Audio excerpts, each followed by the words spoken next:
आता पंढरपुरातून एक वेगळी बातमी। सुदर्शन बंडगर 4 वर्षांपूर्वी आपल्या दोन्ही किडन्या त्यांनी गमावल्या। आईने दिलेल्या किडनीमुळे तो वाचला, मात्र 4 वर्ष उलटून देखील औषध उपचारांवरती होणाऱ्या खर्चामुळे सुदर्शनच्या घरावरती मोठं संकट ओढावलंय। आता त्याला गरज आहे ती तुमच्या मदतीची। सुदर्शन बंडगर 3रीत असतानाच दूषित पाण्यामुळे यानं आपल्या दोन्ही किडन्या गमावल्या। एबीपी माझानं त्याची ही व्यथा जगासमोर मांडली। त्यानंतर बंडगर कुटुंबियांकडे राज्यभरातून मदतीचा ओघ सुरू झाला।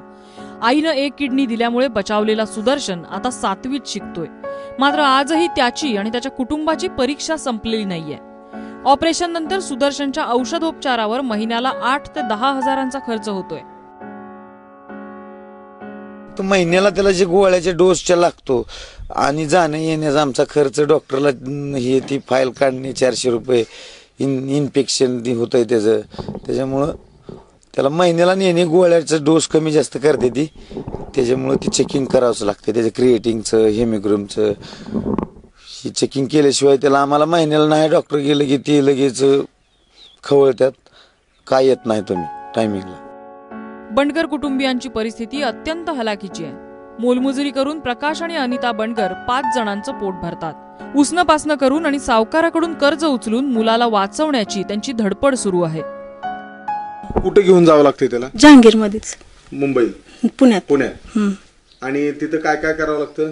त्याची चेकिंग घेते, ते रक्त काढून घेते, सगळं चेकिंग करून सगळं रिपोर्ट ही व्यवस्थित येते का बघावं लागतं। महिन्याला 5000च्या गोळ्या घेऊन यायच्या।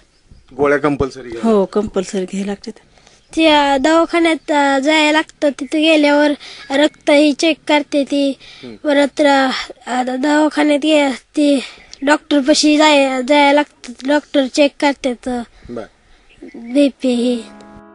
आपल्या तुटपुंजा मजुरीत घर चालवायचं, मुलांचं शिक्षण करायचं की सुदर्शनचा उपचार करायचा, असे अनेक प्रश्न बंडगर कुटुंबियांना सतावतायत। आम्ही दोन्ही मुलीचे शाळेचा खर्च, एक 11वीला जाती, एक 9वीला जाती, त्याच्यामुळे मला मुलीचं शिक्षणाची गरज आहे। मला शिकवायचे। मी एक नांदूरला शाळेला घातली, एक आता कुठं ऍडमिशन घ्यायची, 10वीची परीक्षा दिली। त्याच्यामुळं मला ह्या मुलाचं बघायचं का मुलीचं बघायचं? काय परिस्थिती शेतात? आता शेतात काही नाही, पडागाय सगळं शेत नाही, काही एकर होता इकला एक। पोटच्या गोळ्याला वाचवण्यासाठी पैसा कुठून आणायचा या प्रश्नानं आई वडिलांची झोप उडाली आहे। त्यामुळे सुदर्शनसाठी पुन्हा एकदा महाराष्ट्राला आपला दानशूरपणा दाखवावा लागेल।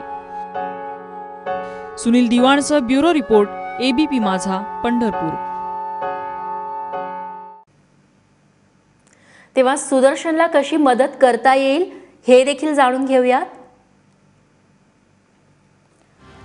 सुदर्शनला मदत करण्यासाठी खातेदार आहेत प्रकाश पोपट बंडगर, ज्यांच्या बँकेचं नाव आहे स्टेट बँक ऑफ इंडिया। खाते क्रमांक आहे 3312412764, ज्याचा IFSC कोड आहे SBIN 000468 4।